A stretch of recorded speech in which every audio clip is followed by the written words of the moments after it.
Last 4 বছৰ ধৰি আমি কনষ্ট্ৰাকশ্যন ফিল্ডত লাগি আছোঁ। মোৰ দেন 350 ক্লোজ টু 400 এতিয়া 400 টাচ কৰিব গৈ আছে। সিমানখিনি ক্লায়েণ্টৰ লগত ইণ্টাৰেকশ্যন কৰি তেওঁলোকৰ building construction service, building design service আমি অসমৰ বিভিন্ন ঠাইত প্ৰভাইড কৰি আহিছোঁ। তো তাৰে কিছুমান বিল্ডিং আমি ফুল্লি কনষ্ট্ৰাকশ্যন কৰি আছোঁ, কিছুমান বিল্ডিঙত আমি ডিজাইন প্লাছ ছুপাৰভিজন দুটা ছাৰ্ভিচ প্ৰভাইড কৰি আছোঁ, আৰু কিছুমান বিল্ডিঙৰ আমি অকল ডিজাইন কৰি মানে architectural drawing, structural drawing, elevation drawing সেইবিলাক ড্ৰয়িংখিনি ক্লায়েণ্টক আমি প্ৰভাইড কৰি বিল্ডিংবিলাক তেওঁলোকে নিজৰ ফালৰ পৰা কনষ্ট্ৰাকশ্যন কৰি আহি আছে।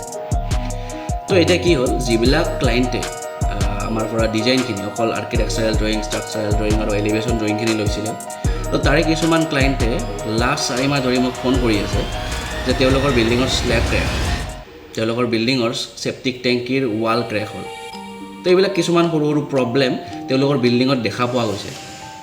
তো আপোনালোকৰো যদি সেনেকুৱা ধৰণৰ কিবা প্ৰব্লেম হৈ আছে বা আপোনালোকে যদি বিল্ডিং এটা বনাই আছে, তো তাত বিল্ডিংটো ষ্টাৰ্টিঙৰ পৰা এণ্ডলৈকে যদি এজন ইঞ্জিনিয়াৰৰ আণ্ডাৰত আপোনালোকে কনষ্ট্ৰাকশ্যন কৰাব বিচাৰে, ডেডিকেট যদি একজন ইঞ্জিনিয়াৰ আপোনালোকৰ ছাইটত প্ৰেজেণ্ট থকাটো বিচাৰে, তেনেহ'লে মই তলতে নম্বৰ দি আছোঁ, আপোনালোকে আমাক যোগাযোগ কৰি একজন ডেডিকেট ইঞ্জিনিয়াৰ আপোনালোকৰ বিল্ডিংটো ষ্টাৰ্টিঙৰ পৰা এণ্ডলৈকে কনষ্ট্ৰাকশ্যন নোহোৱালৈকে আপোনালোকে ল'ব পাৰে আমাৰ পৰা।